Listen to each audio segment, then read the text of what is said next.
Salam kasih dan damai sejahtera bagi kita semua. Shalom, saudara-saudara yang diberkati dan dikasih oleh Tuhan. Sekarang waktu menunjuk 23 lewat 42 menit. Kami berada di hutan pinus Gunung Soputan. Saya bersama dengan beberapa teman-teman saya. Ada Christian Kilapong, lagi terbaring sakit. Ada Gali, Carlos, dan Leon. Ya, saudara-saudara, akhirnya bagi sebagian anak muda, hutan itu menjadi semacam tempat pelarian.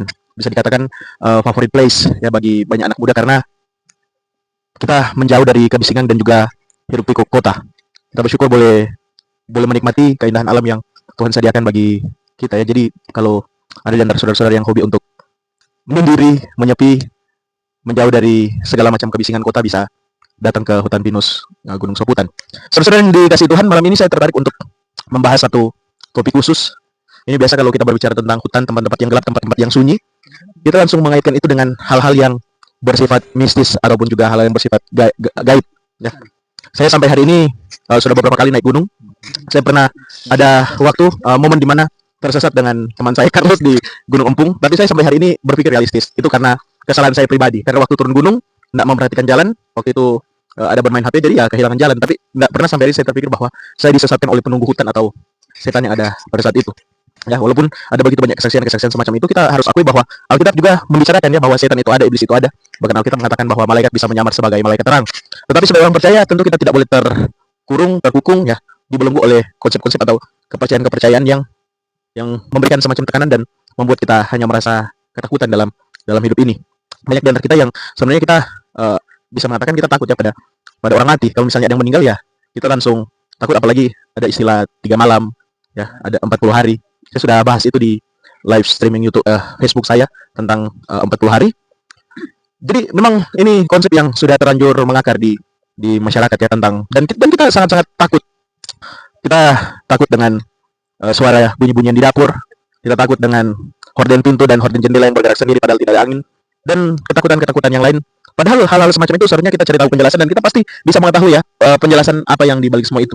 Memang kalau kita lihat di dalam Alkitab, kalau berbicara kemana orang setelah mati, tentu ada beberapa pandangan yang bisa kita temui. Kalau kita lihat gereja Katolik ya, gereja Katolik akan mengatakan bahwa orang yang sungguh-sungguh percaya kepada Yesus Kristus dengan ketaatan moral penuh ya seperti Santa dan Santo, pasti akan langsung menuju ke surga. Tapi orang-orang yang tidak bertobat, orang-orang jahat, orang-orang bejat yang masuk dalam kategori dosa yang membawa maut, itu pasti akan langsung masuk neraka. Tapi kalau orang-orang yang seperti saya ini, Kilapong, Carlos, yang kadang-kadang lagi naik imannya, kadang-kadang turun imannya, ya kami akan pergi ke satu tempat yang namanya purgatori atau api penyucian. Itu ya dalam gereja Katolik. Kalau dalam gereja Advent namanya adalah sleep of the soul, yaitu tidurnya jiwa-jiwa. Jadi setelah mati akan tidur panjang sampai Yesus datang kali kedua. Ada juga konsep kalau di dalam saksi Yehova, mereka percaya bahwa sekarang surga sudah full. Ya, mereka mengartikan dalam kitab Wahyu 144.000 orang. Jadi surga sudah full. Bahkan saksi Yehova ini dong tidak mau masuk surga karena surga sudah full. Ya, mau bagaimana lagi, itu pandangan dari mereka. Ada juga dalam beberapa kalangan gereja-gereja yang percaya dengan yang namanya tempat penantian ya, Seol atau Hades, yaitu tempat sementara di mana orang-orang sebelum dibangkitkan, sebelum Yesus datang, akan ditempatkan di tempat itu. Kemudian bagaimana dengan kita sebagai orang-orang yang menggeluti teologi reform? Kita percaya konsep yang seperti apa ya? Kalau kita lihat dalam Alkitab, tidak ada tempat lain selain surga dan neraka. Jadi hanya ada 2 tempat, surga dan neraka, tidak ada tempat lain.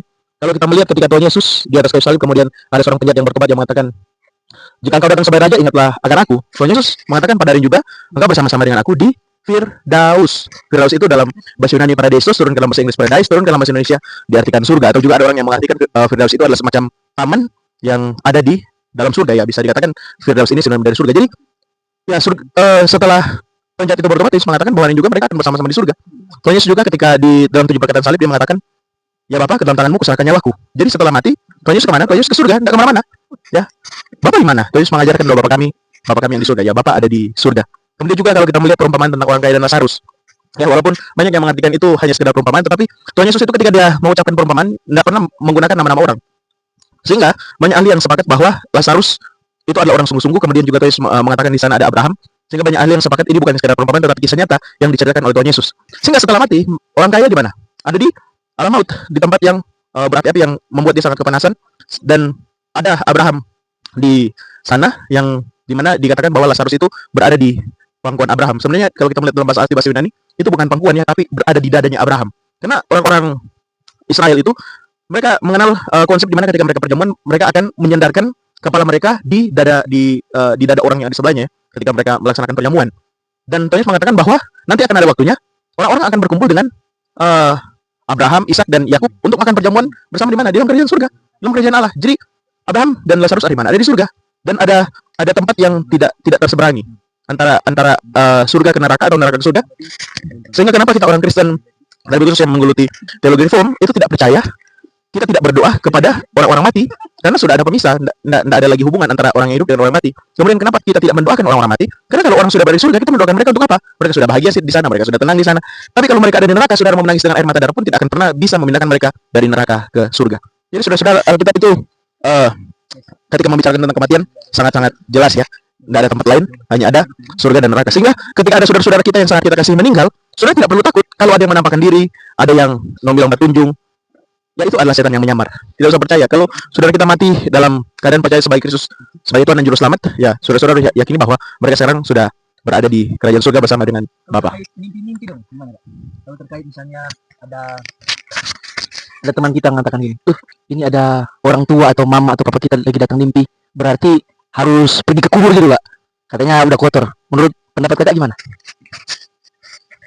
Ya, terima kasih untuk pertanyaan dari Carlos. Memang banyak ya di antara kita itu muncul semacam budaya di mana kalau orang yang sudah meninggal itu datang kepada kita dalam bentuk mimpi, berarti kita harus segera membersihkan kubur mereka. Saya rasa itu konsep yang salah ya. Kita jangan memberhalakan hal-hal yang semacam itu. Dan saya memang sering berkonfrontasi dengan keluarga. Karena tiap kali datang ke kuburan, itu mereka selalu mengatakan, selamat pagi Pak, selamat siang Pak, selamat pagi Pak. Saya katakan, ada bilang, pas apa itu? Orang sudah meninggal. Tapi bercerita siapa di kubur. Jadi janganlah memberhalakan hal yang semacam itu. Untuk itu saya selalu katakan, ya, bahwa ketakutan itu jangan diwarisi kepada anak cucu. Ya, yang membuat budaya itu berkembang, budaya-budaya yang tidak benar, yang tidak sesuai dengan Alkitab, karena orang tua menceritakan itu kepada anak, anak menceritakan kepada anak, dan begitu seterusnya, sampai anak cucu berkembanglah cerita-cerita yang tidak benar. Ya, saya sudah membahas mitos-mitos yang ada, misalnya cicak yang berbunyi ketika kita berbicara, padahal cicak juga tidak tahu apa yang kita bicarakan. Tapi kita percaya ketika cicak berbunyi, oh cicak sementara menyetujui apa yang kita sementara bicarakan. Ada kupu-kupu yang masuk ke dalam rumah, ya, ada juga burung berbunyi tanda akan terjadi kematian.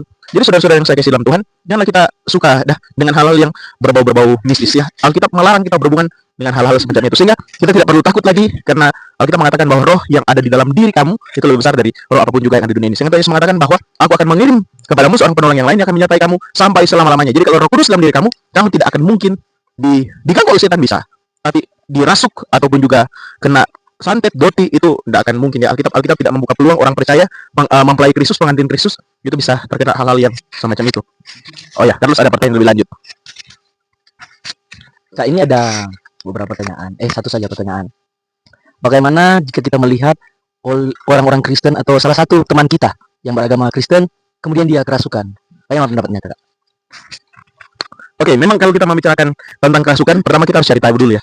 Apakah ini betul-betul kerasukan atau ini hanya masalah psikis ya, masalah psikologi. Jadi ya asam lambung juga bisa. Jadi jangan sampai ini saudara kita Kilapung sementara asam lambung, jangan sampai ada kerasukan ya di malam hari ini, karena kami tidak akan tengking dan tidak akan usir, tapi kami akan tampilin saja saudara Kilapung. Ya, jadi bisa ya masalah psikis, ada misalnya lagi berkelahi dengan teman kemudian merasa histeris ya, ada terjadi pengosongan di dalam diri sehingga ya akhirnya begitulah. Kemudian kalau misalnya itu betul-betul kerasukan, itu hanya ada 3 kemungkinan. Pertama adalah roh jahat masuk, Roh Kudus memberi bagian kepada roh jahat itu untuk berbagi tempat dalam diri orang itu. Kemudian yang kedua, Roh Kudus keluar ya, ditendang keluar, roh jahat masuk. Atau kemungkinan yang ketiga, Roh Kudus itu tidak pernah ada di dalam diri orang itu. Sehingga saya selalu mengatakan bahwa kalau ada orang Kristen yang kerasukan, berarti dia belum percaya dengan sungguh-sungguh. Karena Alkitab itu menyatakan kepada kita bahwa orang Kristen sejati itu tidak mungkin dirasuk oleh iblis, kecuali kita tidak percaya dengan karya daripada Kristus yang sudah Kristus lakukan dalam kita. Kalau kita melihat dalam perjanjian lama, Raja Balak itu menyuruh seorang yang bernama Bileam ya untuk mengutuk orang Israel untuk memberikan sihir, tetapi tidak mempan. Beliau mengatakan bahwa tidak ada tenungan dan tidak ada sihir yang mempan terhadap Israel karena ada tangan Tuhan yang menyertai mereka. Sehingga ada seorang teolog yang mengatakan bahwa kalau orang Israel saja umat pilihan Tuhan, tidak ada sihir yang ataupun tenungan yang mempan terhadapnya, apalagi kita sebagai mempelai Kristus tidak akan mungkin bisa mempan. Sehingga saya selalu ingin menekankan ini berulang-ulang, orang Kristen sejati tidak mungkin kena santet, tidak mungkin kena guna-guna, tidak mungkin kena doti, tidak mungkin kerasukan setan, kecuali kita meragukan karya daripada Allah Tritunggal. Ya, Bapa menyertai kita, Sang Anak menyertai kita, Roh Kudus menyertai kita. Tidak ada penjaga yang lebih besar daripada Allah Tritunggal yang senantiasa menyertai dan menolong kehidupan daripada orang-orang percaya. Nah, saudara-saudara, saya kira cukup ya untuk pembicaraan tentang setan dan iblis di malam hari ini. Nanti kalau ada pembahasan-pembahasan yang lain, kita akan lanjut di sesi video yang berikut. Terima kasih. Tuhan senantiasa memberkati kita semua dan shalom.